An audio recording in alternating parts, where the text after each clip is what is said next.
Muy bien, pues buenas tardes. Vamos a comenzar la última actividad de esta actividad, la última conferencia, clausura nuestro tercer seminario internacional dedicado a la filosofía italiana actual, específicamente a la filosofía política italiana actual. Y lo hacemos con, bueno, pues, una forma absolutamente que es un honor y un gusto y un placer, ¿no? Que es con el profesor Diego Sánchez Meca, al que, como he hecho con todos vosotros, comienzo dándole las gracias por haber aceptado la invitación y suele venir por Murcia a menudo. Estuviste presentando la edición de las obras de Nietzsche hace poco, que fue un éxito. Recuerdo que se llenó el salón de actos de la universidad, de la Facultad de Filosofía. Y bueno, tenía mucho interés en que ahora la semblanza que os voy a hacer breve, bueno, muchos lo conocéis, vais a ver, os hablase, pues probablemente de una de las grandes huellas, de este caso, en la filosofía italiana actual, específicamente la filosofía política, que es la de Nietzsche, que tan bien conoce. Diego Sánchez Meca es profesor emérito de Filosofía Contemporánea en la Universidad Nacional de Educación a Distancia, la UNED. Y bueno, ha centrado su investigación en la filosofía alemana de los siglos XIX y XX, con especial atención a autores como Nietzsche, Ortega y Gasset, Heidegger, Schopenhauer, Thomas Mann. Quizá el proyecto que seguro que todos lo conocéis y más destacado, uno de ellos es que es director de la edición crítica en castellano de la obra completa de Nietzsche, incluyendo escritos juveniles, obras de Madurell y demás. Algunas de sus obras, son muchas, destaco las que tienen más que ver con la conferencia que nos va a dar, y que ahora digo su título. En torno al superhombre, Nietzsche y la crisis de la modernidad. Explora cómo Nietzsche articula la figura del superhombre en el contexto de una crisis cultural y moral de la modernidad. El nihilismo, perspectivas sobre la historia espiritual de Europa. Nietzsche, la experiencia dionisíaca del mundo, con la figura de Nietzsche como filósofo del exceso vital. El itinerario intelectual de Nietzsche. Conceptos en imágenes, la expresión literaria de las ideas, etc. Han destacado tres claves del pensamiento de Diego Sánchez Meca, entre las muchas que podríamos identificar en una obra vasta, extensa, y compleja y profunda. La primera será la hermenéutica y la historicidad. Trata la filosofía como interpretación viva del pasado, dialogando con fuentes antiguas y modernas. Por supuesto, otra clave es la especialización en Nietzsche. Y por último, otra quizás sería crisis y modernidad, ¿no? El estudio de las crisis culturales del europeo moderno. El título que nos proporcionó para su intervención es realmente interesante para nosotros en este contexto. Geopolítica afirmativa, identidad conflictiva, geofilosofía de Europa. Nietzsche en la Italia cielo. Bueno, pues reitero nuestro agradecimiento. Estamos muy contentos de estar con ustedes. Muchas gracias, Alfonso, por esta presentación tan amabilísima, y para mí es un placer aceptarla, estar aquí y venir a Murcia, que es una vieja, es mi vieja casa. Yo empecé la pertenencia a los cuerpos de profesores de universidad aquí, en esta universidad. Y bueno, pues el tema que yo voy a tratar, en realidad la influencia del pensamiento de Nietzsche en la Italian Theory es muy amplio, y lo mejor que he pensado era ceñirme a las tres cuestiones que aparecen en el título: geopolítica afirmativa, identidad conflictiva y geofilosofía de Europa. También he creído conveniente, para no dispersarme mucho, centrarme en tres autores que me parecen suficientemente representativos: Giorgio Agamben, Roberto Espósito y Massimo Cacciari. Pero antes de empezar con la primera cuestión, me gustaría referirme brevemente a aclarar en qué sentido y en qué medida se debe considerar a Nietzsche como uno de los precursores de la contemporánea filosofía política italiana. Desde luego es un hecho incontrovertible que el término biopolítica no aparece como tal en ninguna de las obras ni de los apuntes de Nietzsche, de manera que tanto el término como el concepto que trata de designar tienen su primera formulación explícita en los trabajos de Foucault y en concreto en el curso del Collège de France, Seguridad, Territorio y Población, de 1978, y sobre todo en su obra Nacimiento de la Política, de 1979. Sin embargo, es cierto que esta idea de la biopolítica, tal como la desarrolla inicialmente Foucault, tiene importantes raíces conceptuales en el pensamiento de Nietzsche y el mismo Foucault ha reconocido esa deuda de manera explícita. De manera que la reflexión de Foucault recoge efectivamente el tipo de relaciones entre la vida, el poder y la normatividad que ya había desarrollado de una determinada forma Nietzsche. De manera que a partir de este precedente Foucaultiano, pues es oportuno y conveniente que nos detengamos en analizar qué es lo que en la Italian Theory se retoma de esa misma reflexión nietzscheana sobre la vida como realidad conflictiva y normativizada. En el pensamiento de Nietzsche, esta reflexión es fundamental porque es la que guía como su eje fundamental todos los análisis que hace de la moral, de la ciencia, de la metafísica, del Estado, o sea, de las distintas formas de nuestra cultura occidental. Y una de las conclusiones más conocidas a las que llega es que en su conjunto esta cultura, al fomentar los valores ascéticos, los valores ascéticos de la moral cristiana, pues ha pretendido convertir en predominante a un tipo determinado de hombre o de ser humano, humilde, obediente, sumiso, reprimido en sus impulsos, al que Nietzsche califica como puro animal de rebaño. El relativo éxito de esa empresa de culturización en estos términos habría llegado a su punto máximo cuando los valores morales que daban sentido a esas virtudes pierden su valor con el debilitamiento de la fe en el Dios cristiano, lo que Nietzsche llama la muerte de Dios, abriendo entonces la puerta a la llegada del nihilismo.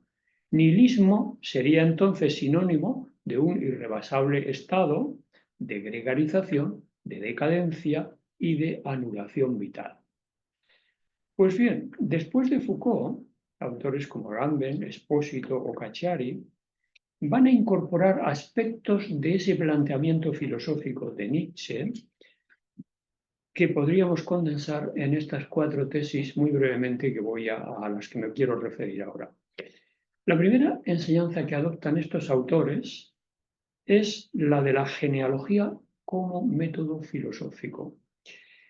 Seguramente ya saben que en su libro La genealogía de la moral, Nietzsche desarrolla un rastreo del origen de los valores morales, no ya en términos trascendentes como había sido lo tradicional, sino como productos históricos de relaciones de poder.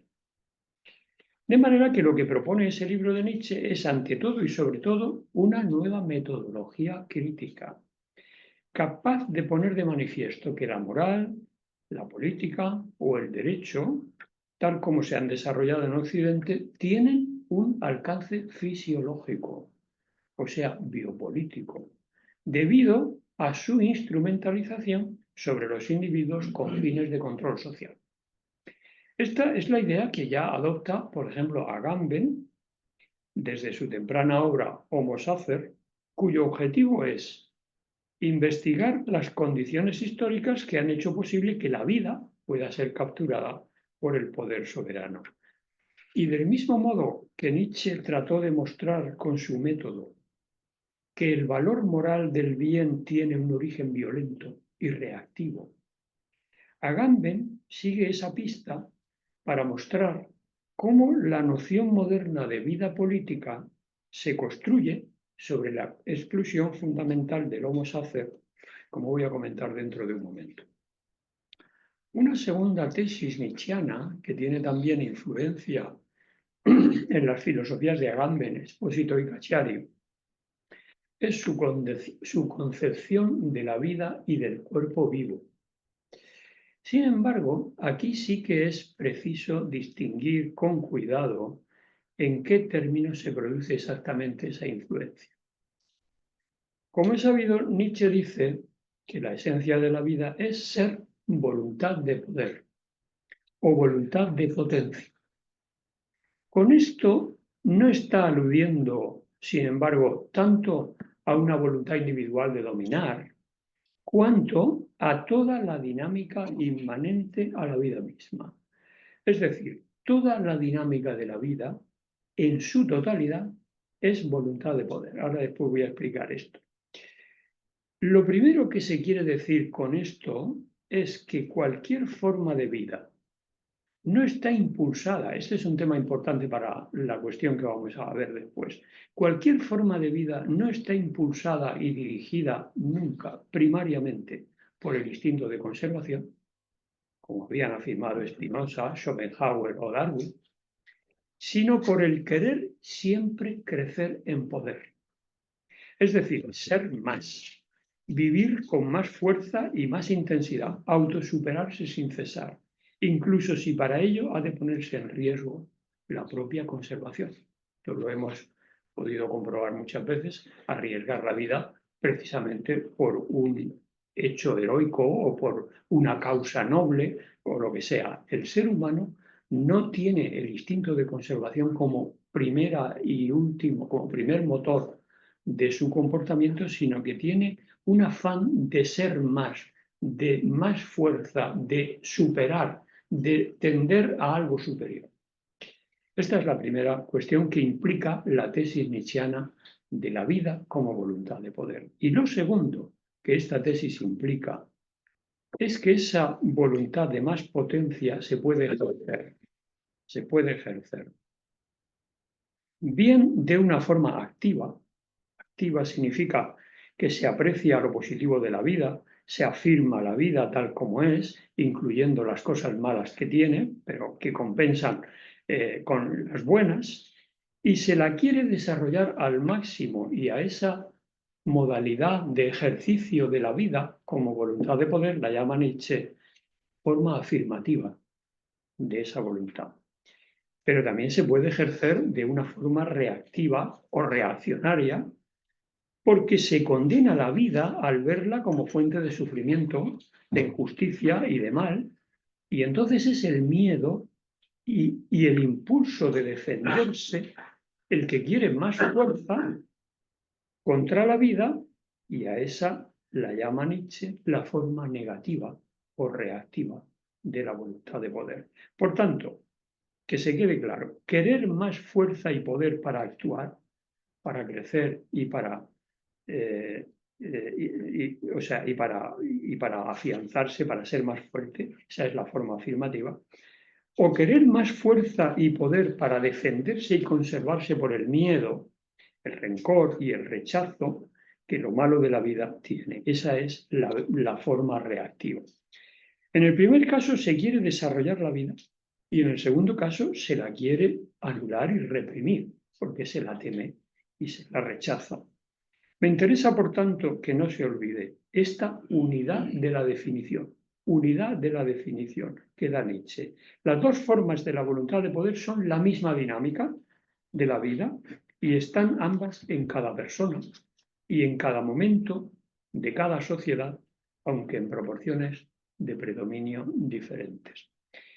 Me interesa mucho que se quede clara esta definición, porque lo primero que nos está diciendo con ella Nietzsche es que la vida es inherentemente política, en su impulso básico y único de querer el poder.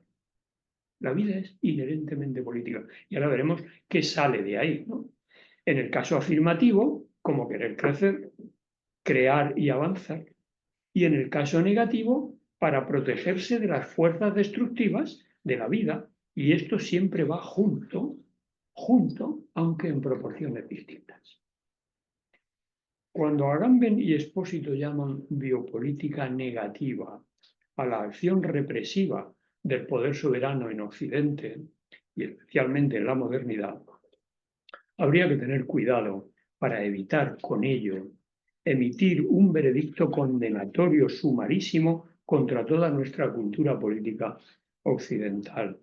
En cambio, la aplicación de la idea nietzscheana del entrelazamiento conflictivo siempre de lo afirmativo y lo negativo en la evolución de la cultura nos obliga a no dejar de reconocer y valorar los muchos y grandes logros que nos han permitido ensanchar nuestro progreso, nuestras libertades, nuestra justicia social, nuestro bienestar y nuestro poder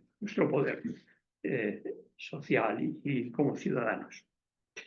Probablemente esto se vea mejor, se comprenda más, cuando nos fijamos en la tercera de las tesis nietzscheanas que querría comentarles, y que también veo presencia de ella en las filosofías de Agamben, de Expósito y de Cacciari.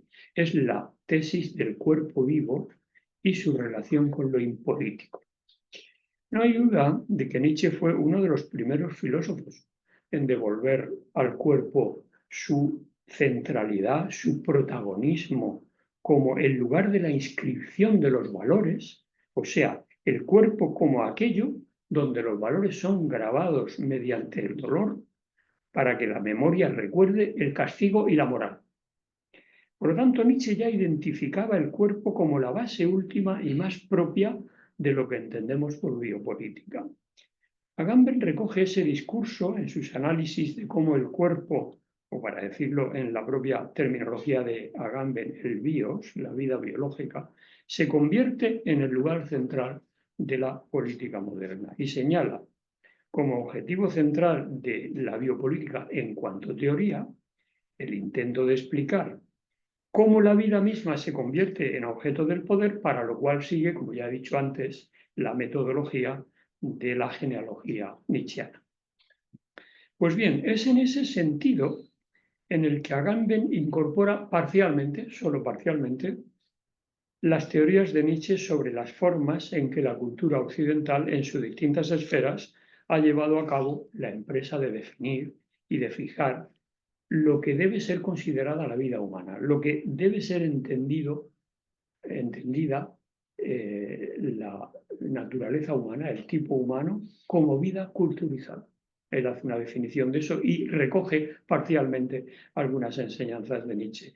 Y lo que me llama la atención es que solo hable del modo negativo en cómo lo han hecho. Es decir, que solo hable del mecanismo de la opresión como negación de la potencia de la vida y de su capacidad de transformación.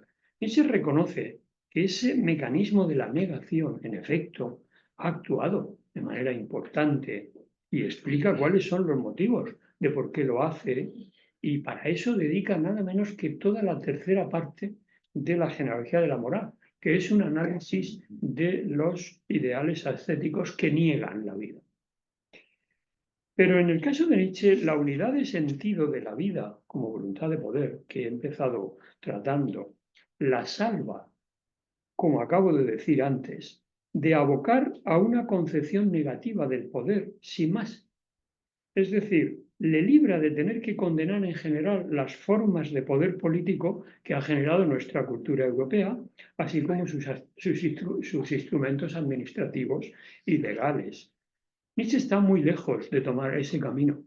Por el contrario, comprende y valora la ley en general, como el dispositivo culturizador y hominizador por excelencia, porque piensa que la imposición de la ley y del cumplimiento de la disciplina, obliga al control de nuestra pulsionalidad animal, es decir, obliga a la obediencia a las normas comunes, que es lo que hace posible la convivencia, la cooperación social y el mundo propiamente humano. En consecuencia, el ejercicio culturizador de la voluntad de poder que está detrás de esa imposición de la ley debe ser apreciado como aquello en virtud de lo cual el ser humano se eleva sobre su originaria constitución animal y se encamina progresivamente hacia esa noble figura de la modernidad que Nietzsche describe con los nombres de el individuo soberano, el espíritu libre y el buen europeo.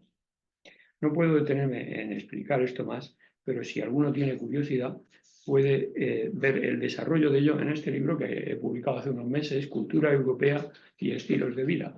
Ahí explico un poco toda esta visión que acabo de perfilar muy brevemente. Por último, la cuarta tesis nietzscheana, también presente en la Italian Theory, es lo que Nietzsche condensa en la palabra nihilismo. Esta es una idea que puede presentar formulaciones tan diferentes al sentido que le da Nietzsche, como por ejemplo la que le da Agamben al identificarla con el estado de excepción y con el campo de concentración, como también vamos a comentar enseguida. Pero se puede adelantar ya algo. Nietzsche dice que el nihilismo es la situación histórica en la que los valores morales tradicionales han perdido su valor y su fuerza sin que todavía hayan sido reemplazados por nuevos valores que afirmen la vida. Es una crisis, digamos que es un paso, es un bache en el cual unos valores que han mantenido a lo largo de los siglos todo un conjunto civilizatorio bien estructurado, de pronto se falsean y cuando un cimiento de un edificio se falsea, el edificio se cae, obviamente. Pero bueno, hay que levantarlo otra vez. El nihilismo es ese periodo en el que el edificio se cae y todavía no se ha empezado a volver a levantar. En cuyo caso,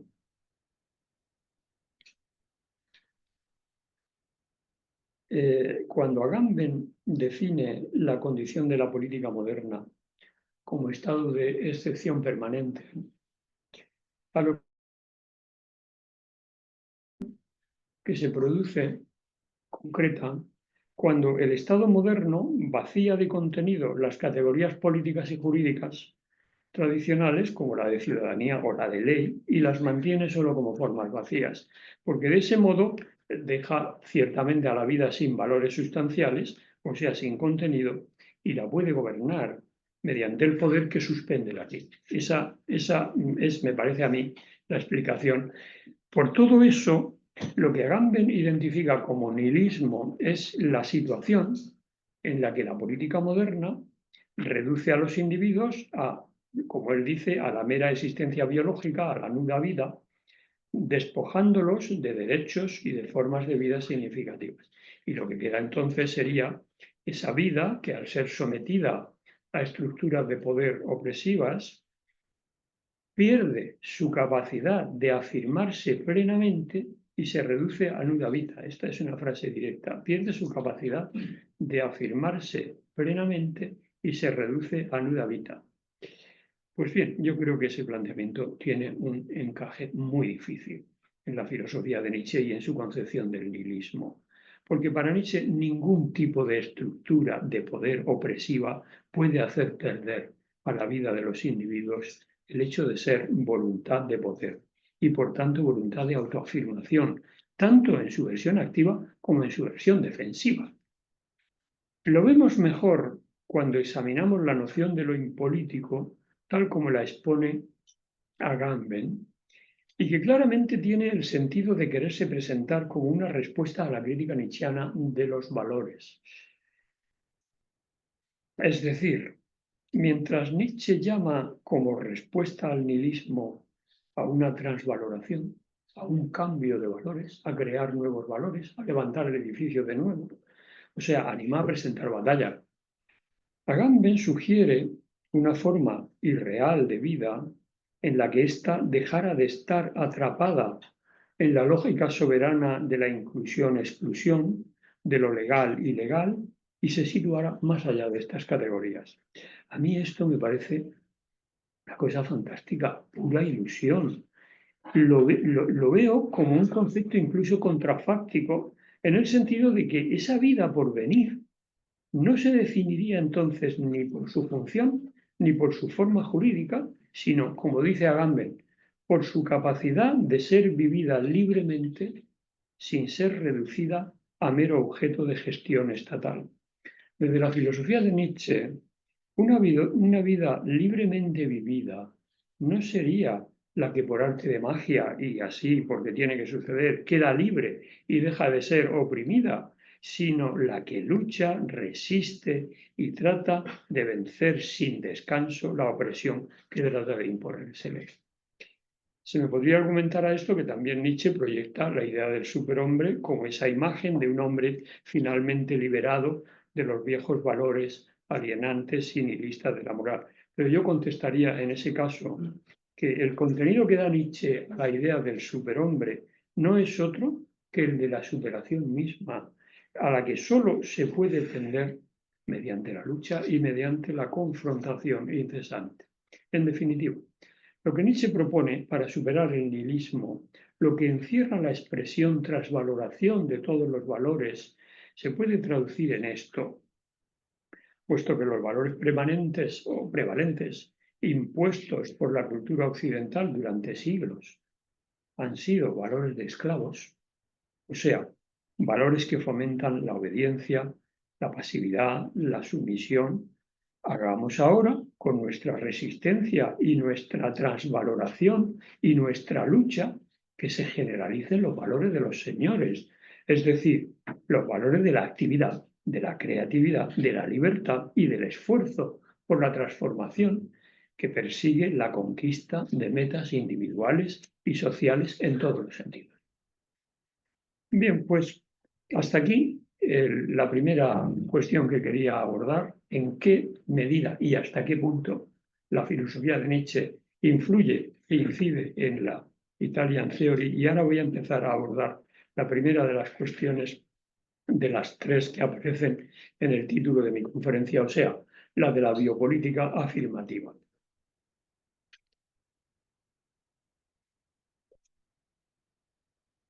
Tanto Agamben como Expósito van a tener como objetivo pensar una política de la vida que no se reduzca a la administración biopolítica ni a la pura negatividad de la nuda vida.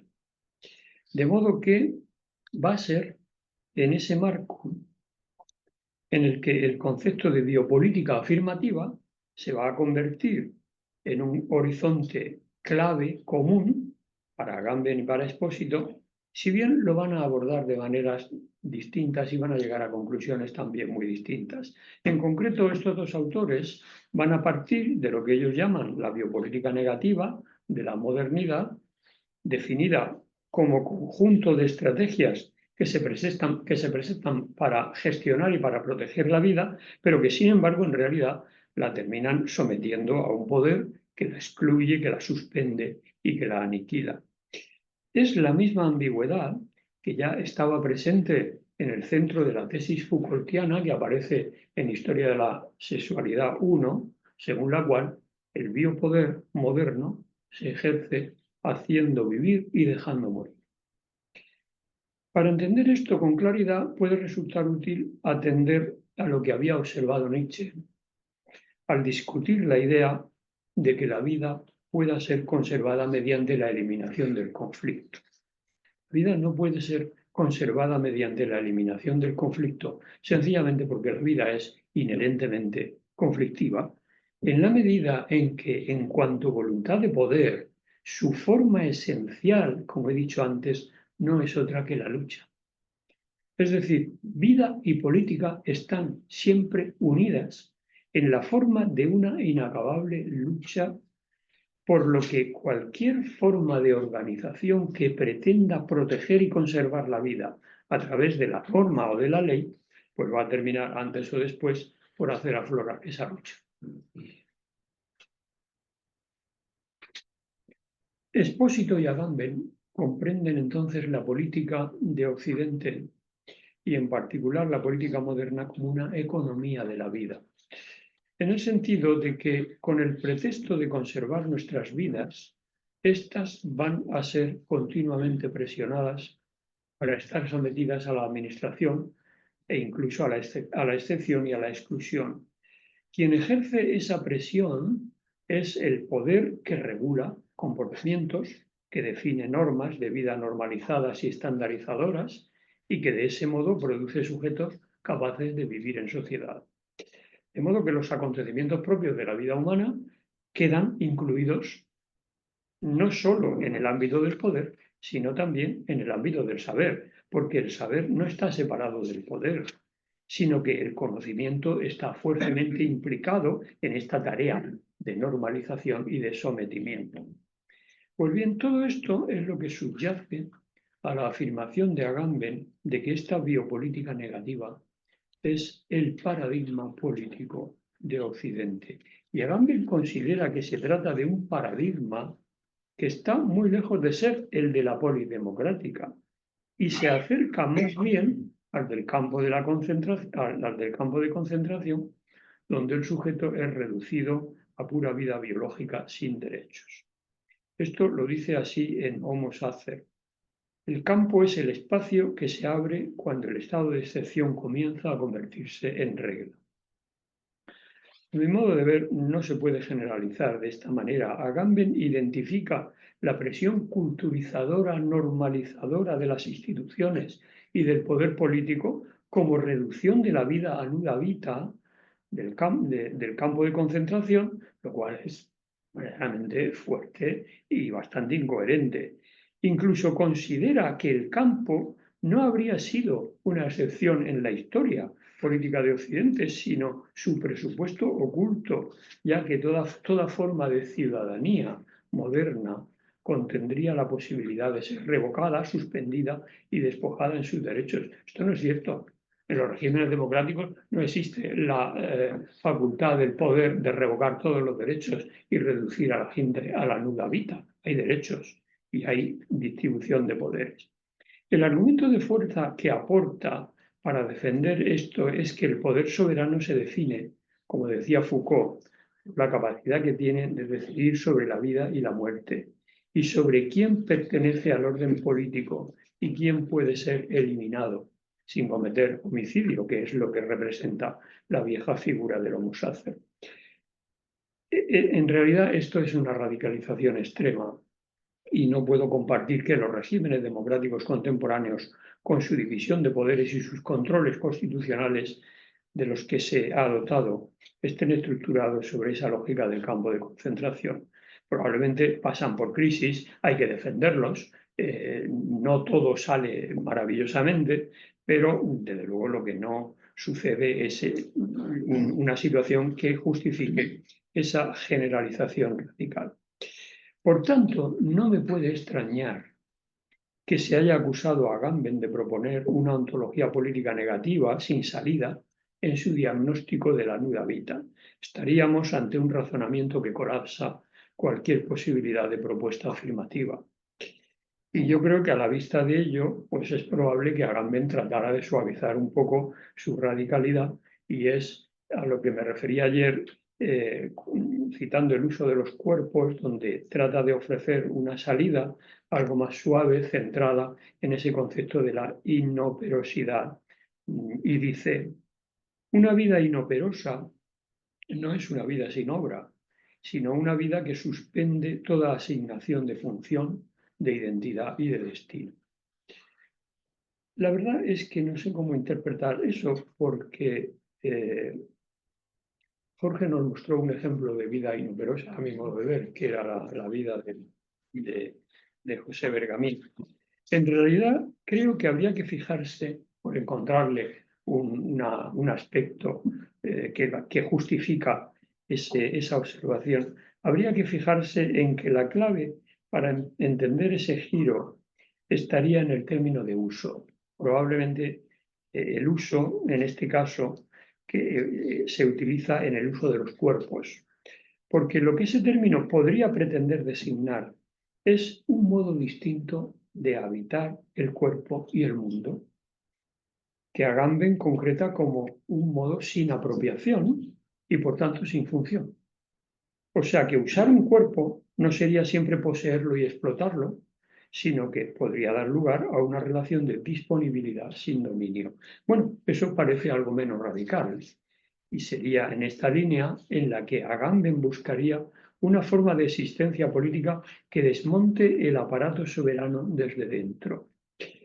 Algo, a mi modo de ver, que es imposible en los términos en los que Agamben quiere concretar eso, porque la prueba es que no puede presentar y articular esa forma de vida como un programa de acción o como un programa de lucha, sino que la presenta como una simple práctica existencial y micropolítica. Y eso, pues, no es mucho, porque sí que representa ciertamente un intento, un esfuerzo por converger con propuestas más afirmativas y abiertas como la de Expósito, que voy a tratar ahora después, pero realmente no es suficiente. Ahora después volveré a referirme en qué sentido no lo es. La propuesta de Expósito me parece mucho más transitable y, por supuesto, mucho más aceptable. Está desarrollada en esos 3 libros, Comunitas, Immunitas y Bios, y en ellos reconoce que si bien la gestión moderna de la vida produce indudables formas de violencia, no hay por qué encaminarse necesariamente a partir de eso hacia una especie de parálisis apocalíptica. Podría y debería ser posible reconfigurar el campo biopolítico desde una acción impulsada por cierta lógica afirmativa. En su caso sí cabe una propuesta de biopolítica afirmativa, como ahora la va a exponer. La clave que él propone para ello, como es sabido, es esa dualidad de conceptos comunidad e inmunidad que me parece productiva e interesante. La comunidad, que se basa en el munus, o sea, en el don que se da al otro y que expone al sujeto al mismo tiempo a la vulnerabilidad y al vínculo, pero porque le abre a un sentido de comunidad como apertura y como relación con el otro y por tanto como exposición y entrega al otro con el riesgo que eso significa. Por el contrario, la inmunidad es la estrategia moderna para proteger al individuo de ese vínculo.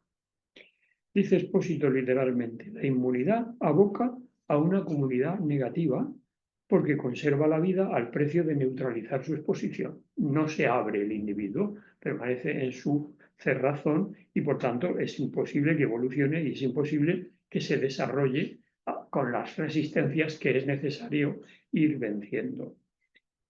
Esto es lo que he descrito antes como la voluntad de poder negativa, o sea, el propósito de normativizarlo todo, de someter todo lo individual a la estandarización, con el argumento de que de ese modo se protege la vida.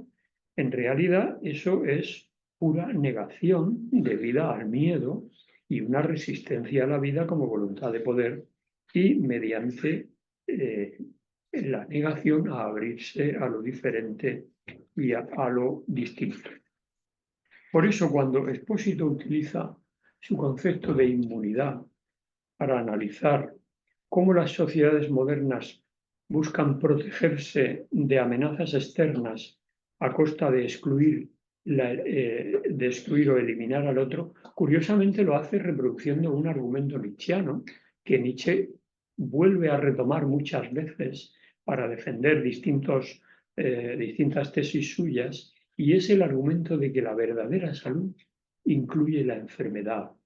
Es decir, algo que hoy ya sabemos tanto, antes no se sabía así, pero que la vida se fortalece justamente al integrar y confrontarse con lo que es diferente o desafiante, es decir, con los gérmenes de la enfermedad, en lugar de temer eso y de excluirlo. Nietzsche observa cómo nunca hay un cuerpo completamente sano y exento de enfermedad, o sea, protegido de todos los gérmenes patógenos que continuamente amenazan la salud.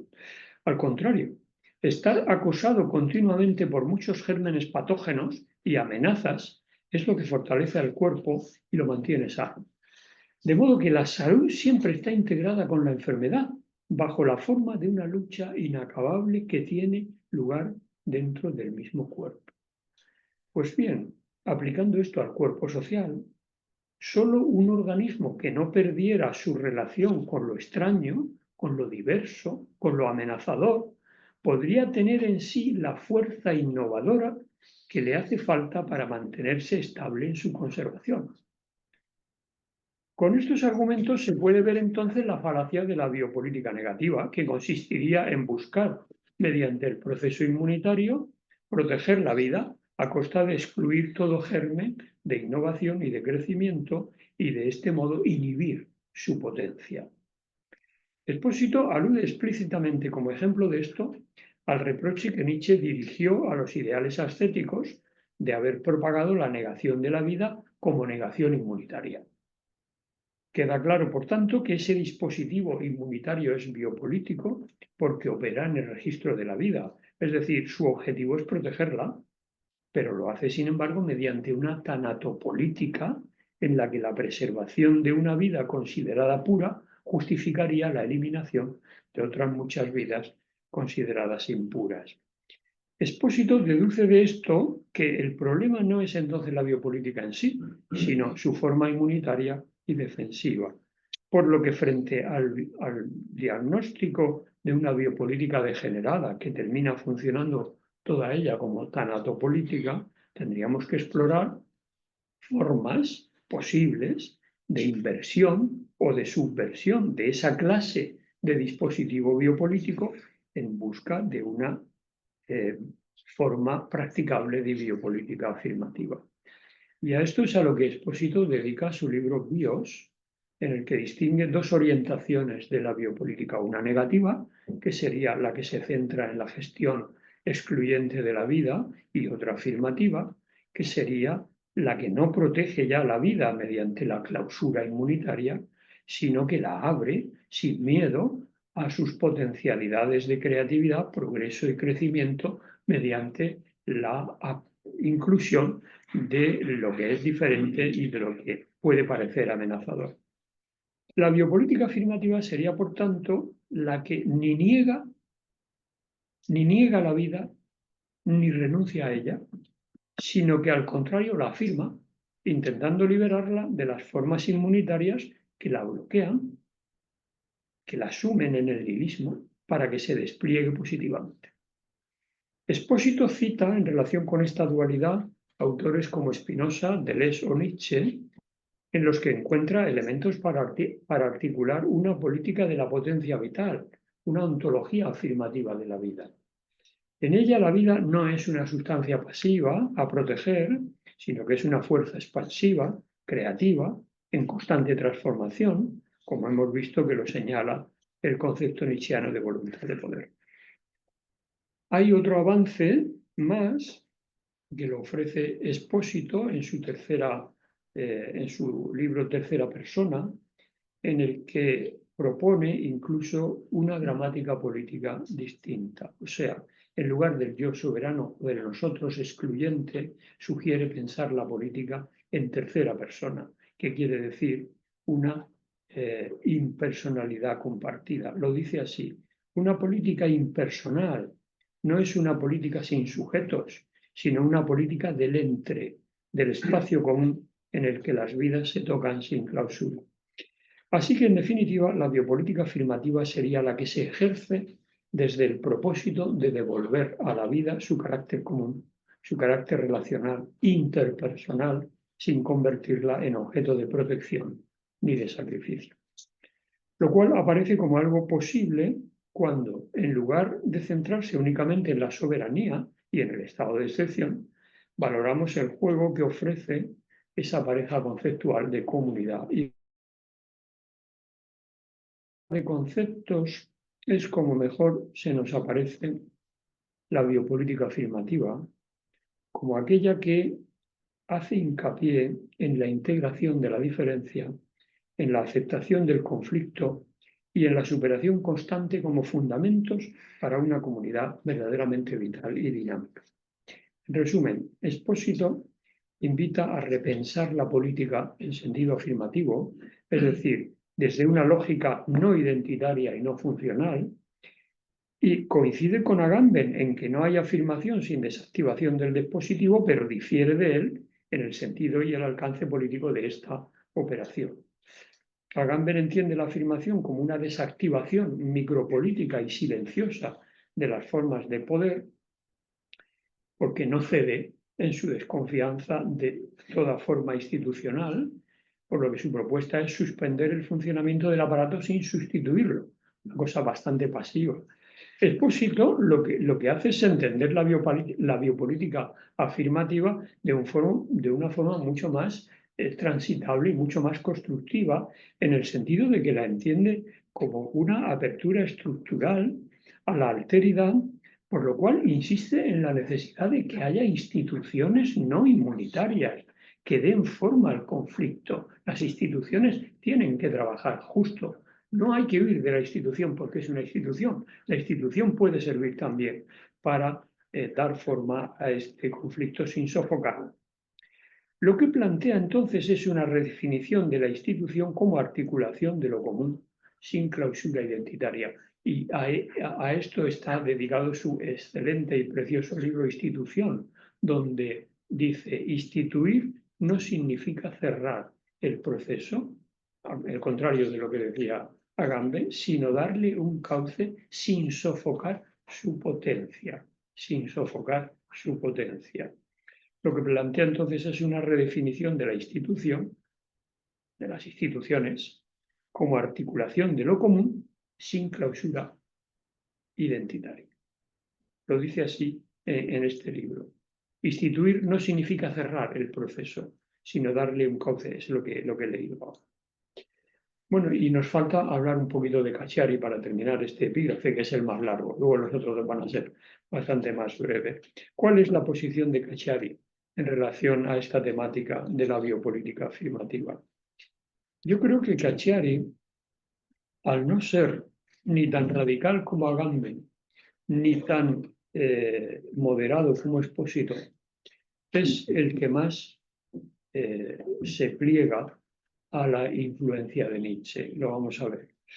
El desarrollo que hace Cacciari de esta cuestión parte explícitamente del análisis que hace Nietzsche del desarrollo de la razón occidental, en el sentido de que, al estar impulsada la razón occidental también por la voluntad de poder, lo que termina produciendo es una forma de dominio que pretende organizar lo múltiple, lo caótico y lo trágico de la existencia bajo esquemas de racionalidad unificadora, y esto la razón lo hace ya en el lenguaje y en el conocimiento. Nosotros, con palabras, de una manera violenta, metemos a presión una variedad inmensa de cosas con un nombre. Por lo tanto, nivelamos la diferencia de esa forma, pero de ese modo podemos hablar. Y lo mismo pasa con los conceptos. Es decir, los conceptos también nivelan los matices y las diferencias de un montón de cosas que entran dentro de ese solo concepto, pero gracias a eso podemos pensar. Pues bien, si la racionalidad moderna, en este afán de establecer un orden absoluto, termina engendrando un hilismo estructural, es decir, lo que termina haciendo la razón a base de extender esa forma de practicar el dominio a todos los ámbitos, lo que hace es acabar con el sentido a base de una sobredosis de sentido.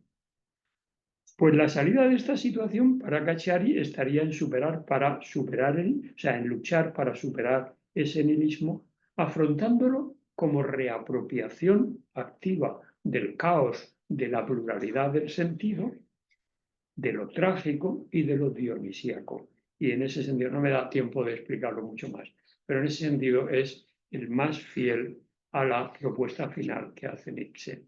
Esto en el plano político se traduciría en un tipo de crítica y de resistencia a cualquier forma de poder totalizador, absolutista, que pretendiera imponerse como el único y final y justificarse por las razones que fueran en ese sentido.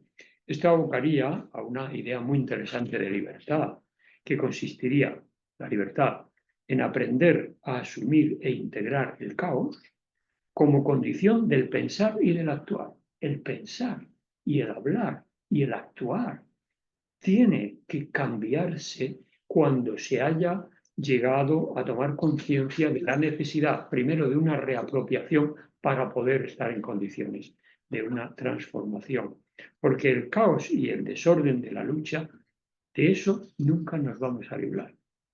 De modo que lo inteligente es incorporarlo y construir sobre eso para inmunizarnos contra él.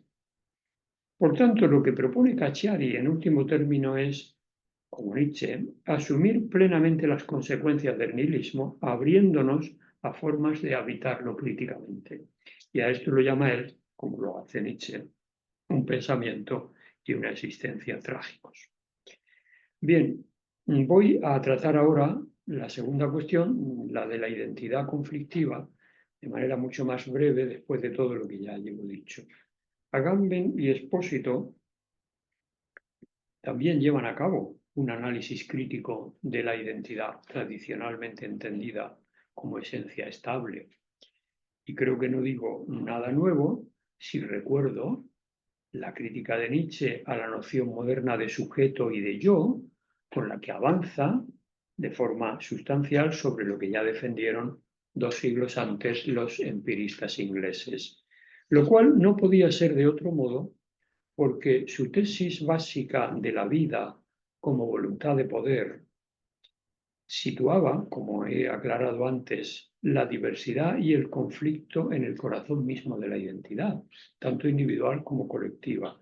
Es decir, la identidad no es simplemente conflictiva como consecuencia de situaciones políticas o sociales, sino que es una condición estructural de la subjetividad que obliga a reformular los conceptos de ciudadanía o de pertenencia política de acuerdo con esa condición.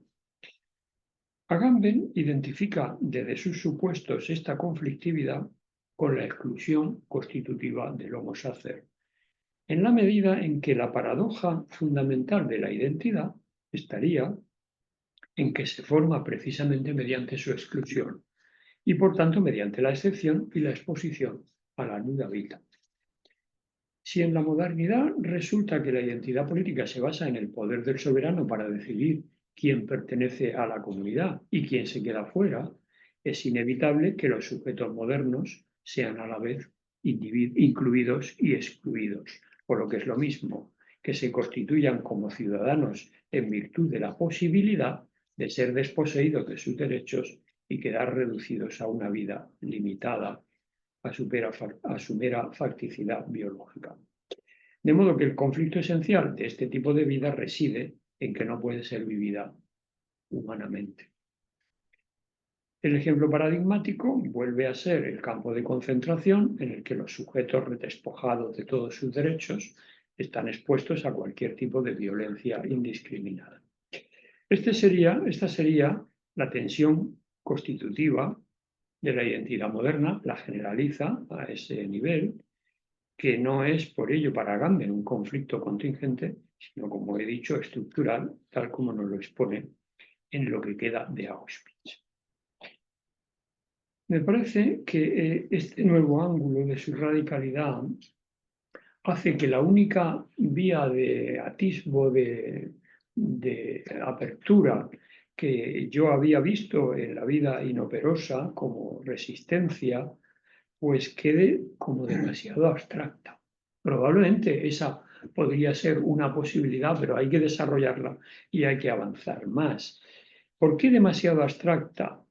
Pues si la comparamos con el planteamiento de Espósito, el planteamiento de Espósito permite en relación a este tema de la identidad conflictiva una salida mucho más precisa desde la categoría de institución impolítica o institución de lo común. En el caso de Agamben no hay posibilidad en el sentido de que cualquier recurso a la institucionalidad, cualquier recurso a una práctica decidida y activa está ya inhibida o está ya neutralizada y lo único que cabe es una actitud pasiva de negación. En el libro de Espósito Institución, que es donde se plantea que es posible construir formas no inmunitarias que mantengan el conflicto como motor, lo hace verdaderamente procurando que ese conflicto como motor no destruyan el vínculo comunitario, sino al contrario, que intenten reforzarlo. O sea, en lugar de tratar de clausurar, que es lo que verdaderamente desestabiliza finalmente un vínculo comunitario, hay que mantener el conflicto sin reprimirlo y, naturalmente, sin perder de vista su elemento positivo de motor de construcción de comunidad positivo. Lo cual significa representar verdaderamente una propuesta de política afirmativa que implicaría la necesidad de redefinir la identidad no como una propiedad individual, sino como un proceso compartido y abierto. Esto sí que es una buena sugerencia que aporta mucho. Un proceso compartido y abierto que sigue siendo conflictivo, pero porque está en constante transformación. Y la explicación es que al ser la comunidad un lugar de apertura y de exposición al otro, eso inevitablemente introduce el conflicto como parte constitutiva de la identidad, de modo que lejos de una armonía sustancial en una clausura, la comunidad es siempre una herida compartida, es una falta que impide la clausura del sujeto sobre sí mismo. Y precisamente esa es la razón de por qué la modernidad responde al conflicto constitutivo de la comunidad con un proceso, con un proceso inmunitario. O sea, responde con la neutralización del vínculo común para proteger al individuo. Desde ese punto de vista, la inmunización aparece como un intento de cerrar la identidad, preservando al sujeto de la exposición al otro. Y lo dice así Expósito: la inmunidad no niega a la comunidad, pero la invierte. Protege al sujeto de la obligación del munus. La invierte, y yo creo que en cierto modo la convierte en algo posible, mientras que una clausura excesivamente cerrada termina por explosionar la comunidad. Puede verse de este modo hasta qué punto los efectos políticos de ese proceso de clausura de la identidad en la práctica inmunitaria son tremendos, porque, primero, el sujeto moderno se constituye como individuo soberano a través de la negación de su pertenencia común. Y segundo, la inmunización genera identidades cerradas, defensivas, excluyentes, en las que el conflicto se desplaza, pero no se elimina. De modo que cuanto más se inmuniza la sociedad, más violentos y reactivos se vuelven los mecanismos de exclusión. Ante lo cual, Expósito propone una vía de salida con su idea de la persona como dispositivo de sujeción. La persona, entendida en su sentido etimológico, Expósito lo expone muy bien, la etimología de la máscara, prosopon, una máscara jurídico-política que produce la ilusión de una identidad estable, pero que en realidad está ocultando la multiplicidad constitutiva del sujeto. Expósito señala de manera explícita que este concepto de persona es una herencia del cristianismo y del derecho romano, en el sentido de que la persona es una identidad que disimula un conflicto interno. Lo dice así: la persona no es lo que somos, sino es algo que llevamos puesto como una ficción necesaria. Una ficción necesaria. ¿En qué sentido la persona es una ficción necesaria? Pues en el sentido de que el dispositivo que regula el acceso al espacio político es esa identidad que nos es necesaria, pero que cumple con la función de establecer las jerarquías y los órdenes que son necesarios para el funcionamiento de la vida social.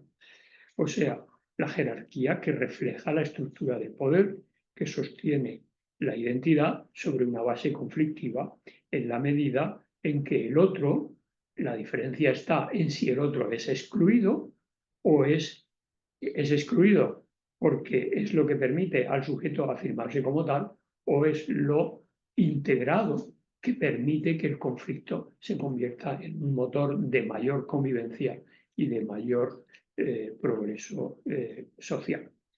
En suma, Agamben y Expósito convergen en que los dos muestran cómo la subjetividad política moderna se construye por medio de mecanismos que excluyen, separan e inmunizan ciertos cuerpos o ciertas vidas. El conflicto, por tanto, es visto por los dos como una condición estructural y no como una simple patología circunstancial. Es constitutivo de la experiencia política, pues en ella la comunidad no es lo que une sin fisuras, sino lo que expone a una tensión y a una guerra permanente. Estas fracturas no producen, por tanto, una patología que pueda y deba ser superada, sino que crean la condición desde la cual hay que volver a repensar categorías como la comunidad, la ciudadanía y la política en general. Bueno, me voy a referir ya por último, muy brevemente, a la última de las cuestiones que había anunciado, la de la geofilosofía de Europa, y para ello me ciño al tratamiento que de esto hace Massimo Cacciari en un libro que lleva el título de Geofilosofía de Europa y en otro posterior que lleva el título de Europa y la filosofía. En estas obras, Cacciari articula su reflexión sobre Europa distinguiendo tres cosas. En primer lugar, los hitos históricos más significativos de los que se compone la genealogía filosófica de Europa, los hitos históricos más importantes. En segundo lugar, el diagnóstico que hace del presente. Y en tercer lugar, la propuesta que hace de futuro. En cuanto al primer tema, cómo se formó Europa históricamente como continente geográfico, primero como continente geográfico, después como propagación de un determinado modo de pensamiento filosófico. Como continente geográfico señala Cacciari que nació como una amalgama conflictiva de elementos greco-orientales, romano-bárbaros y judeocristianos, que representan ya desde su origen una pluralidad conflictiva de fuerzas diferentes y enfrentadas. O sea, Europa se ha constituido desde siempre en relación con el otro. Y ese otro ha sido el bárbaro, el musulmán, el judío, el oriental, el indio, figuras con las que ha tenido siempre una relación ambivalente, a la vez de fascinación y de rechazo, o sea, de inclusión simbólica y de exclusión política. Este tipo de interiorización negativa del otro es lo que habría generado después múltiples exclusiones dentro de ella misma, exclusiones de los herejes, exclusiones de las minorías étnicas no asimiladas, como los judíos, de los nativos de tierras desconocidas que se iban descubriendo como hombres naturales, la de los disidentes y espíritus libres de todo tipo dentro del marco social, etc. El mismo tipo de escisiones y contradicciones se da paralelamente en la historia filosófica de Europa, porque ya la filosofía griega era contradictoria, al dar lugar tanto al logos como al mito, a la polis democrática como a la tiranía, a la physis como a la técnica, de manera que en vez de ser unitario, el pensamiento filosófico se desarrolla desde múltiples tensiones ya en su origen internas. Heráclito contra Parménides, Platón contra los sofistas, la filosofía contra la tragedia, y toda la filosofía europea posterior se debate sobre la conciencia y el sustrato de estas múltiples y continuas escisiones radicales. Cacciari señala que ante esta situación, el mayor intento, el más omniabarcante, el mayor intento de unificación y de conciliación fue la propuesta de la Iglesia de una comunidad universal no basada en el vínculo territorial, como lo había intentado el Imperio Romano inútilmente, sino fundada en la fe religiosa. Fe en un fin último, como cumplimiento total de una promesa divina de salvación, de la que todos estaban llamados a beneficiarse. De modo que la comunidad cristiana así unificada se podría expandir sin límites geográficos o raciales mediante la cristianización de todo el mundo. Esa habría sido la universalidad que se intentó plasmar inicialmente con el Sacro Imperio Romano Germánico y los papados medievales, pero que también contenía dentro de ella el germen de escisiones insuperables, como las que afloraron enseguida entre ortodoxia y herejía, entre fe y razón, entre teología y política, entre nación e imperio, entre iglesia y Estado, etcétera, etcétera. Pues bien, lo más relevante de este intento para Cacciari, del intento de la Iglesia por unificar, es cómo la escatología cristiana ha alimentado después las múltiples formas de mesianismo político que han venido y que han llegado hasta el presente.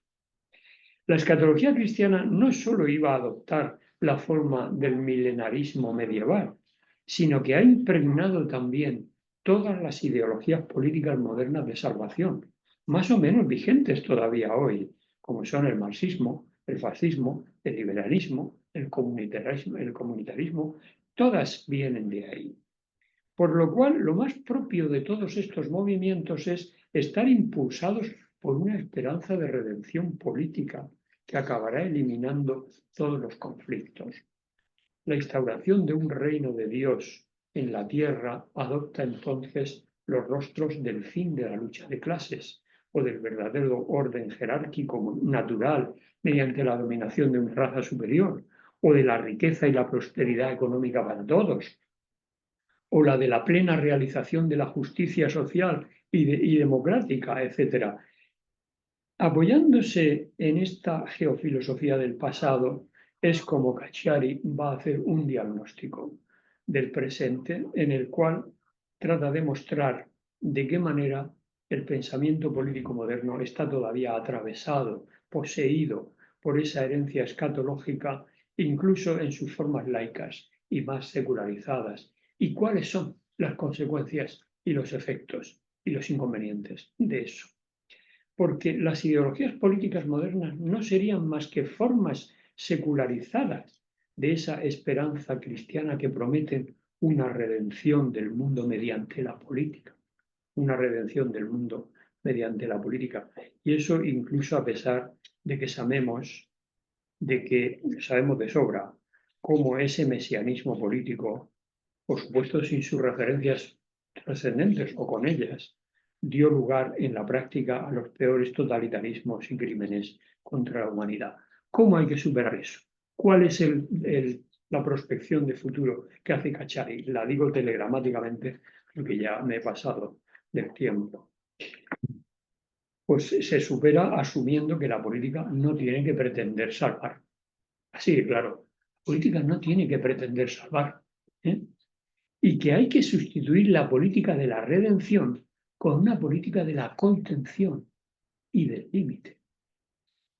Como esto no se ha intentado todavía, pues nos encontramos con una peligrosa y creciente intolerancia generalizada ante los conflictos y una incurable insatisfacción y desesperación ante nuestra finitud existencial.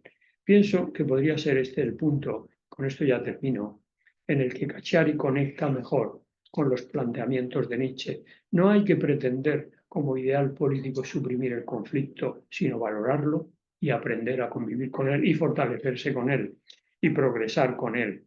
Hablaríamos entonces, por ejemplo, podríamos hablar de un auténtico pluralismo cultural en esa lucha de la diversidad frente al dogmatismo de la verdad única y del bien único. Ahí sí que habría realmente una potencialidad de superación de las aporías, de muchas de las aporías en las que ahora nos debatimos. Un pluralismo, por tanto, además, en la que la figura del extranjero tuviera cabida, recordando toda esta geofilosofía de Europa, de que la alteridad siempre ha formado parte de nuestra identidad como europeos. Nada más, muchas gracias.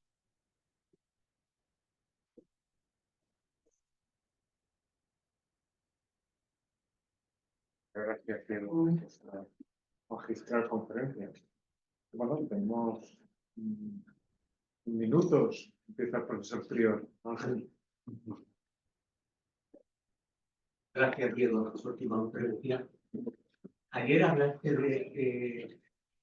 del texto de Nietzsche, ¿no? Sobre la utilidad de la historia para la vida. Quería enlazar un poquito, situando el Nietzsche de ese texto en perspectiva, confrontándolo con la Italia Fiore, los tres autores que nos has recordado aquí. Claro, entiendo yo que el Nietzsche de ese texto, esa crítica tan radical a la cultura histórica, contemplativa alemana, ¿no? Y su apelación a una nueva Grecia que contiene ese texto, ¿no? La apelación a formar una nueva república, en cierta manera, de espíritus libres, ¿no? Una medida, sin entrar si ese texto luego puede ser asumido dentro del concepto posterior de la gran política, etc. Sin entrar en esa cuestión más interna a la hermenéutica nietzscheana.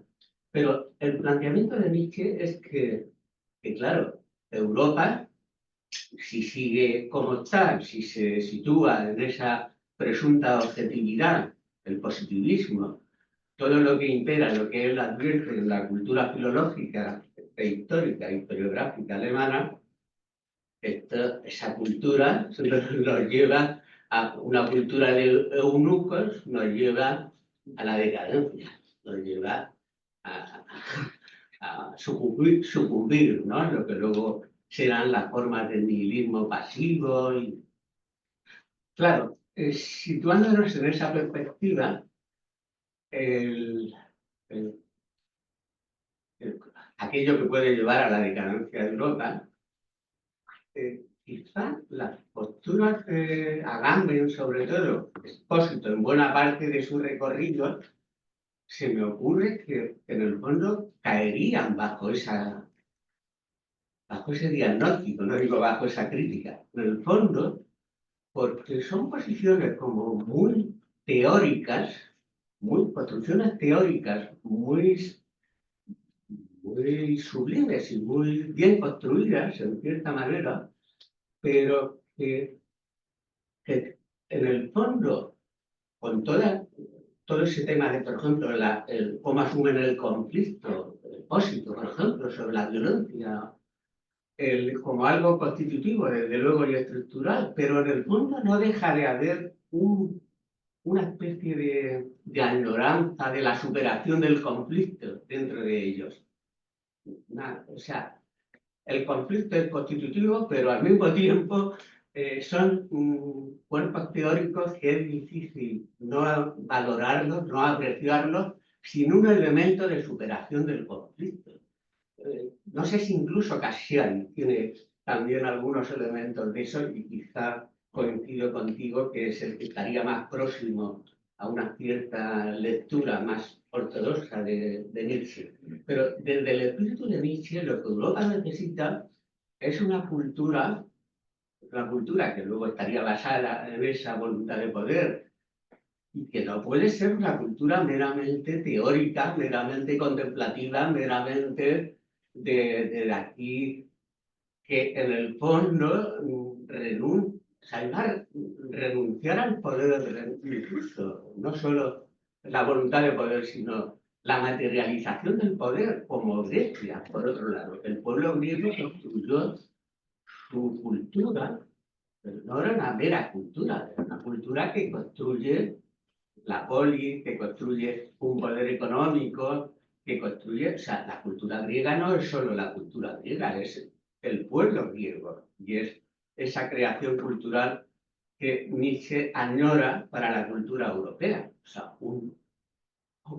una aristocracia de espíritu, pero que al mismo tiempo vinculada con lazos institucionales, con la articulación del pueblo. Para nada no hay un elemento mesiánico como pudiera haberlo en Agamben, no hay una reconciliación de una superación del conflicto, en definitiva, que me parece muy ajena por mucho que se apele a Nietzsche, al espíritu nietzscheano, esa idea de la superación del conflicto, es absolutamente insuperable. Sí, es contradictoria Pero, con Nietzsche, en el sentido claro, de que claro. Nietzsche no habla de superar el conflicto nunca.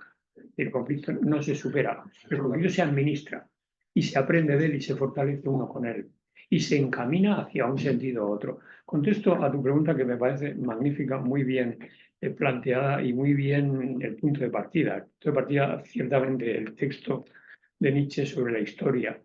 En ese texto él distingue tres tipos de historia, que son la historia anticuaria, la que no sirve absolutamente para nada, de ociosos, sibaritas, lo cual no está mal que se tenga como un placer, digamos, sublime, ¿no? Pero no se puede esperar de eso nada. Eso es nada más que eso.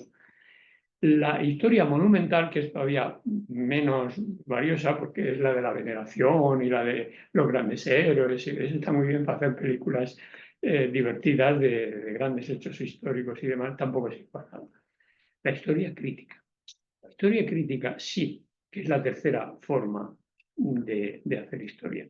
La historia crítica es la que se considera inserta en un presente y trata de aprender del pasado con la vista puesta en el presente para tratar de actuar sobre él y de ejercer una crítica y digamos, una decisión afirmativa o de una decisión de acción que corrija los problemas que el presente tiene.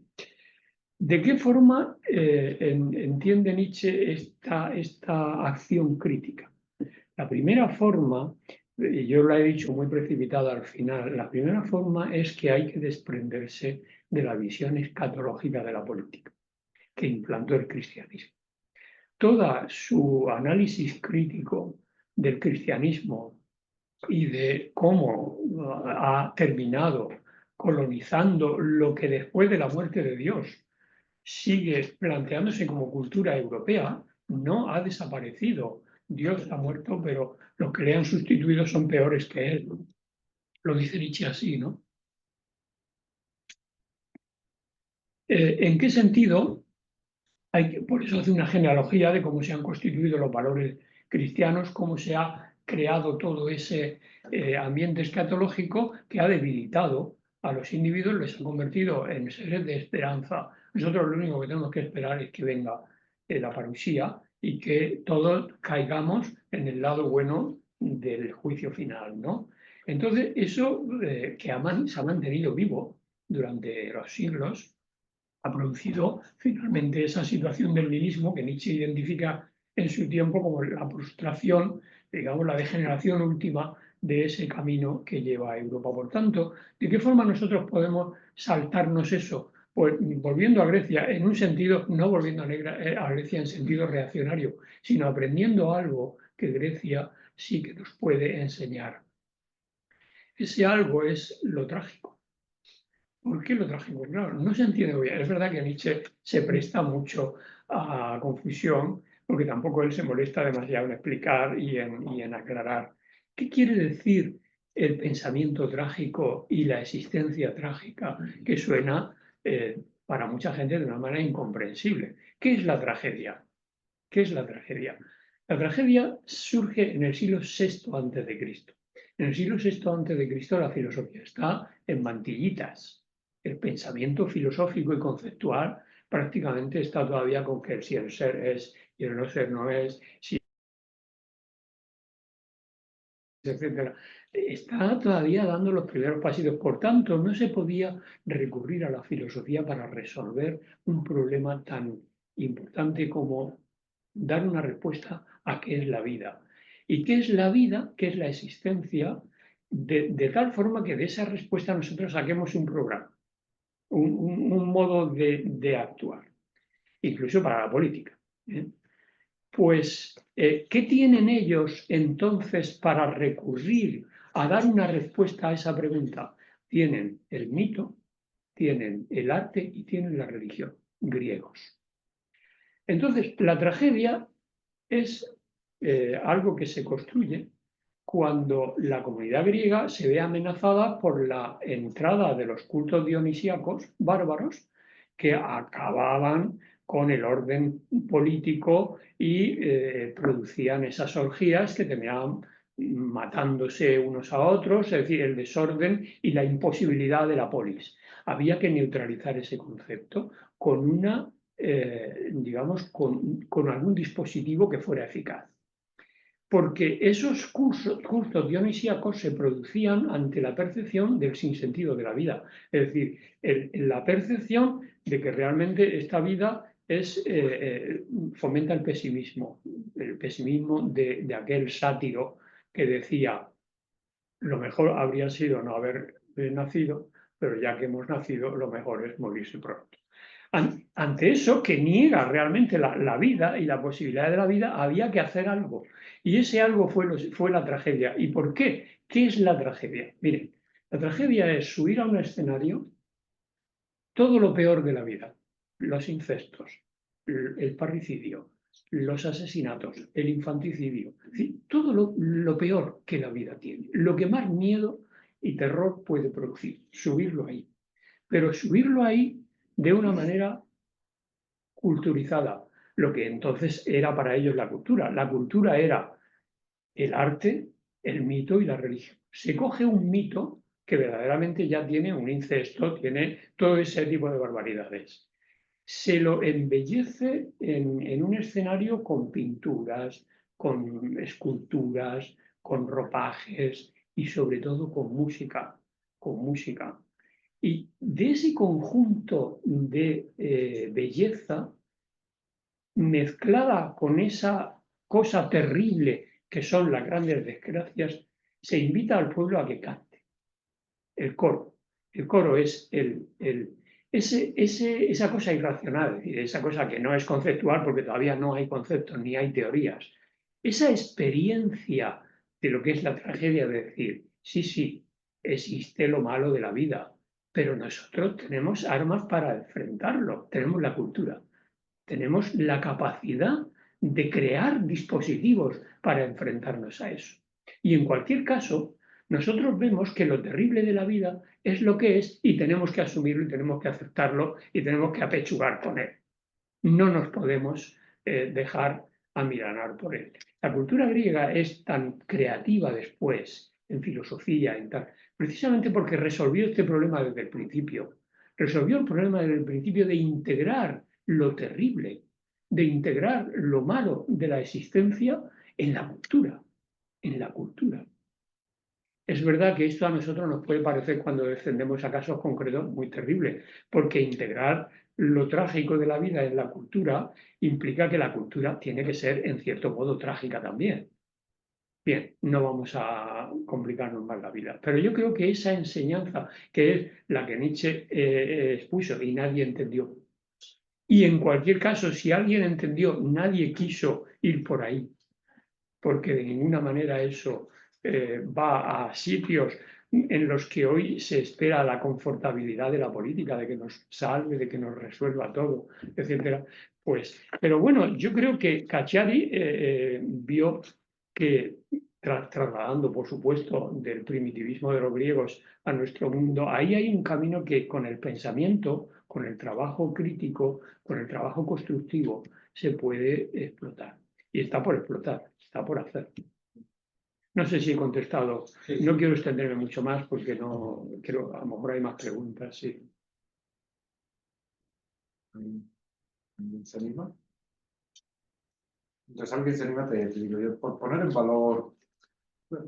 Bueno, me sentía muy cerca de ti cuando hablabas, hacías esa crítica a la crítica radical e indiferenciada que encontramos en George Agamben, ¿no? En las instituciones tradicionales, ¿no? Específicamente el Estado de Derecho. Y yo siempre, bueno, que hay alumnos míos y siempre comento que, bueno, qué nivel de abstracción debe manejar un discurso para ser capaz, por un lado, diacrónicamente, meter en el mismo saco el cosmos premoderno, arcaico y la contemporaneidad, y sincrónicamente meter en el mismo saco, por seguir con la expresión coloquial, el campo de concentración y una ciudad en un Estado de Derecho. O sea, ¿qué nivel de abstracción debes usar? ¿Qué tipo de política puede inferirse de esa descripción de las cosas que es capaz de no distinguir entre un Estado de Derecho y un campo de concentración, o como decía Rorty, entre los trenes de Auschwitz, ¿no? y la cadena de montaje de la Ford? Pues, claro, todo lo mismo, pues, claro, de qué forma nos nutre una filosofía que es capaz de desarrollar discursos de eso para de qué forma eso eleva a concepto nuestro presente, pues, para de una perspectiva.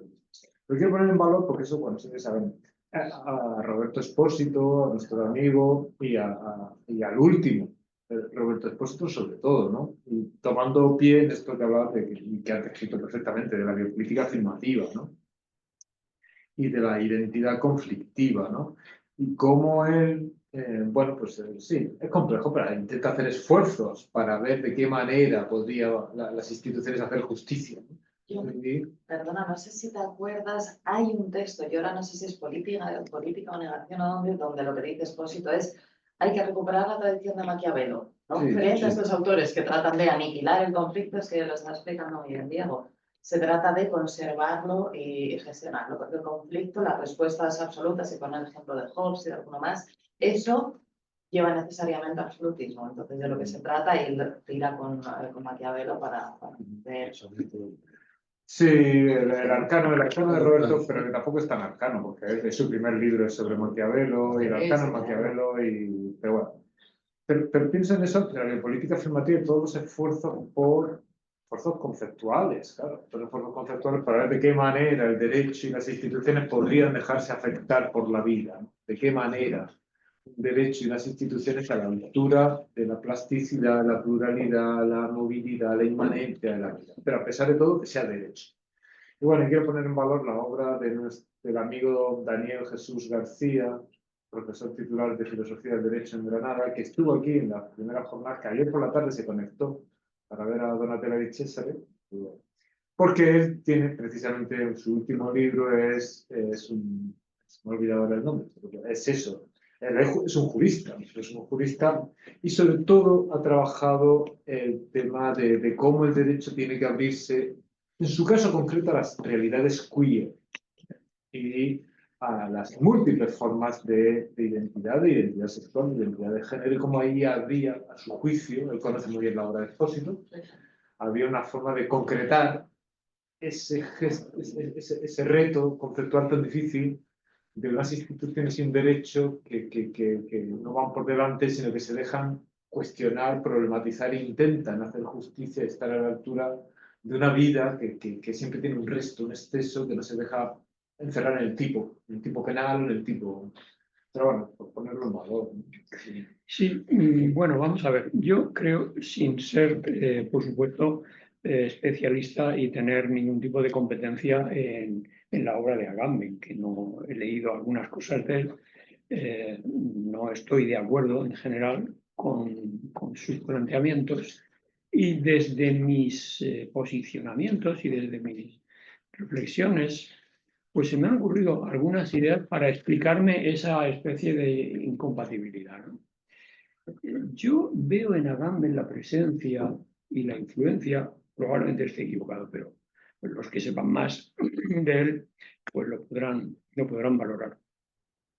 Yo veo en Agamben una idea que se gestó y fue muy potente y llegó a traducirse en determinadas corrientes políticas y, por supuesto, estéticas y filosóficas y literarias desde finales del siglo XIX y la primera mitad del siglo XX, que es la idea de que el ser humano tiene un sustrato como verdadera naturaleza, auténtica naturaleza, con la que nace, y que la cultura y la civilización la impide su verdadero desarrollo. La idea rusoniana de que el hombre nace perfecto y nace bueno, y de que poco a poco la civilización lo va pervirtiendo y lo va destruyendo y lo va desfigurando. En cuyo caso, claro, la conclusión elemental es que hay que destruir la civilización, hay que negar la cultura. Eso se transformó en el anarquismo. El anarquismo no tenía contemplaciones con nada, es decir, era un ejército de terroristas que mataban a la emperatriz Sisi de Austria, a Carlos Sotelo y a todo, al rey Alfonso. Es decir, el asunto era destruir la cultura. Nosotros hemos tenido luego versiones menos terribles, por ejemplo, en la contracultura.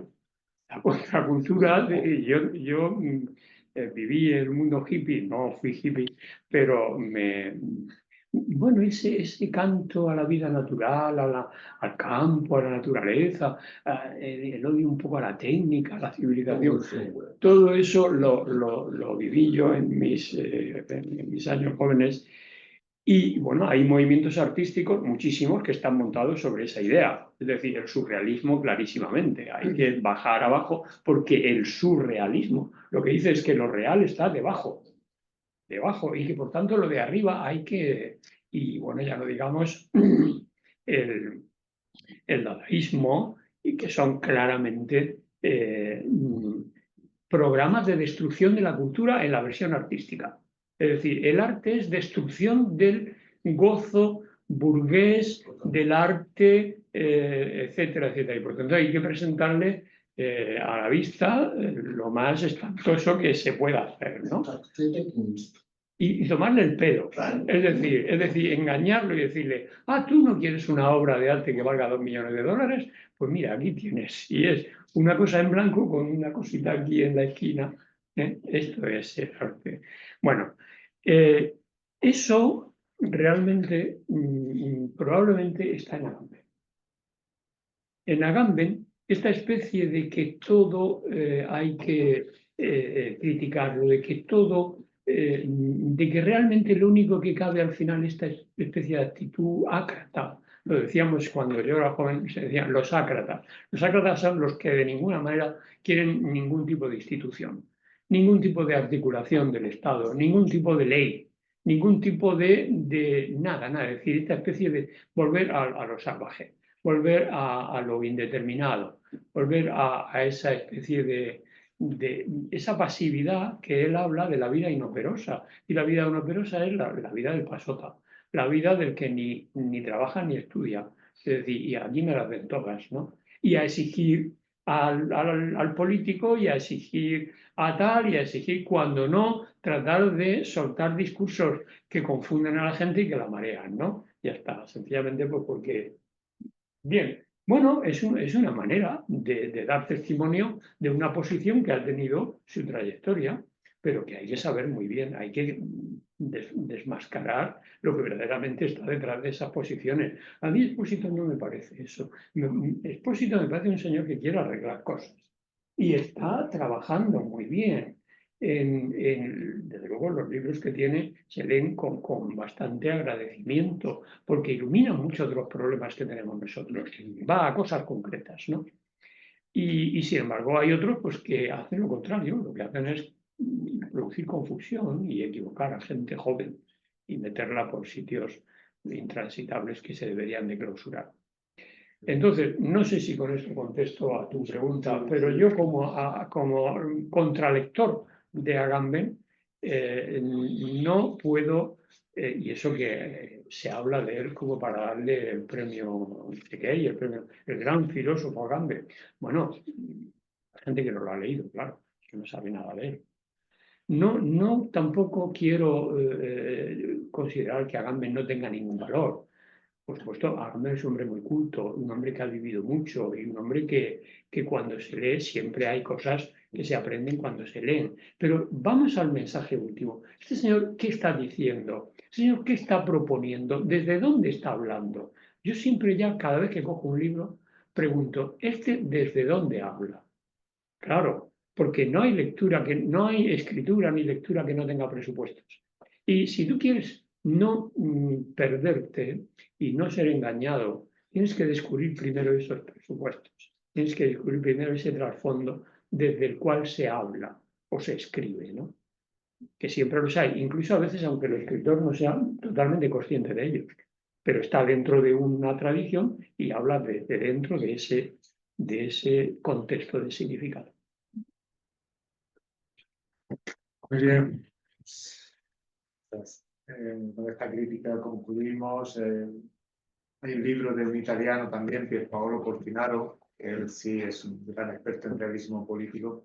Es un libro, a mi juicio, un poco injusto con sus colegas italianos, que abunda en la posición que tú has manifestado. A mí más que una pregunta era mostrar que me acuerdo con esa distinción de Espósito, ¿no? que está desarrollando una obra muy diferente, ¿no? Quizá Agamben aquí, eso sería para nosotros, sí que puede ser un síntoma de cierta orientación antiinstitucional de cierta filosofía contemporánea, pues heideggeriana, ¿no? Y él sea un epítome de esa orientación. Yo creo que también coinciden con esa cosa apocalíptica de los que han incluido, por ejemplo, Benjamin y Heidegger, sobre todo. Heidegger, que coge la historia del ser, nada menos. La historia del ser, toda la historia del ser, para decir que en el mundo contemporáneo la metafísica llega ya a su final. Y por tanto, toda la cultura occidental ha sido una. Eso ciertamente es una pregunta. Luego, el mesianismo de la escuela de Frankfurt, incluido Benjamin, también parece muy, el catastrofismo final. Realmente, bueno, por supuesto, no vamos a disminuir la magnitud de todo lo que representó esa barbaridad. Pero lo que no se puede es, con una situación de pesadilla y con una situación tan extrema, tratar de pensar todo a partir de ahí, ¿no? Eso es bastante complicado. Las cosas son mucho más amplias de eso, sin, repito, trivializar nada y respetando, por supuesto, la gravedad y lo terrible de todo eso. Pero tenemos también que seguir adelante. No podemos dedicarnos a llorar, nada más. Hay sitios que están construidos nada más que para llorar. Y libros que están escritos nada más que para llorar. Bueno, está bien, hay que llorar y hay que recordar todo eso, pero hay que seguir viviendo, ¿no? Dejarme que os quite 2 minutos para clausurar el seminario. José Antonio Zamora inició este seminario con una reconstrucción de la actualidad de Walter Benjamin, mostrando la potencia hermenéutica y política del propio concepto de actualidad de Walter Benjamin. Subrayo el privilegio de la mirada de los vencidos y cómo la concentración de catástrofes hoy es ocasión para mostrar esa potencia hermenéutica y política del diagnóstico de Walter Benjamin. Luis Periáñez ha desarrollado una sistematización e identificación de la influencia de Avi Warburg y de Furio Jessi en el proyecto de Homo sacer de Agamben, especialmente la potencialidad y limitaciones de la idea de máquina mitológica y del Atlas Nemosin. Jorge Novella desarrolló una identificación y análisis de la relación de Agamben con Bergamin y con Gaia. Un ejercicio muy meritorio porque las influencias teóricas no son explícitas, claras ni académicas. Salen, lo puso en valor Jorge, las categorías de testimonio, psilio, poema. Irene Ortiz hoy ha propuesto un uso de algunas categorías de Giorgio Agamben y Roberto Espósito para comprender críticamente diversas dimensiones y formas del extranjero actual. Irene ha mostrado hoy las implicaciones y la potencialidad hermenéutica de diversos argumentos de Agamben y Espósito para entender al extranjero, aunque ese tipo de argumentos no siempre son explícitos en las obras de los citados Agamben y Espósito. Adriana Ruiz nos ha ofrecido también hoy una reconstrucción de la recepción de los argumentos de Hannah Arendt sobre la violencia en el pensamiento de Adriana Caballero. Y una proyección de las categorías de vulnerabilidad y horrorismo a diversos casos de violencia en Colombia. Y por último, Diego Sánchez Meca ha cerrado este seminario con una magistral reconstrucción y análisis crítico de la influencia de Nietzsche en 3 filósofos señeros de la Italian Theory, Giorgio Agamben, Roberto Espósito y Massimo Cacciari. Aunque solo Roberto Espósito se siente perteneciente a la Italian Theory. Nosotros lo pensamos, hay que hacer justicia. En concreto, Diego ha desarrollado un estudio diferenciado a partir de 3 categorías clave: política, geopolítica afirmativa, identidad conflictiva y geofilosofía de Europa. Bueno, muchísimas gracias. Va a salir a lo largo de este año, a lo largo del final de año, el libro en la editorial Routledge, por eso estoy muy orgulloso, que recoge los textos de las jornadas y del seminario Script del año pasado. A partir de otoño os estaré llamando a la puerta para ir pidiendo unos textos y ver si los sacamos también, estoy convencido de que sí, en alguna editorial interesante para ofreceros esos textos a aquellos que os ha gustado y queréis seguir profundizando en estas cuestiones. Nada, reiterar mi agradecimiento a los miembros del proyecto Script, a todos los amigos que estáis aquí y, por supuesto, a las invitadas y a los invitados por vuestra generosidad. Nos vemos el año que viene.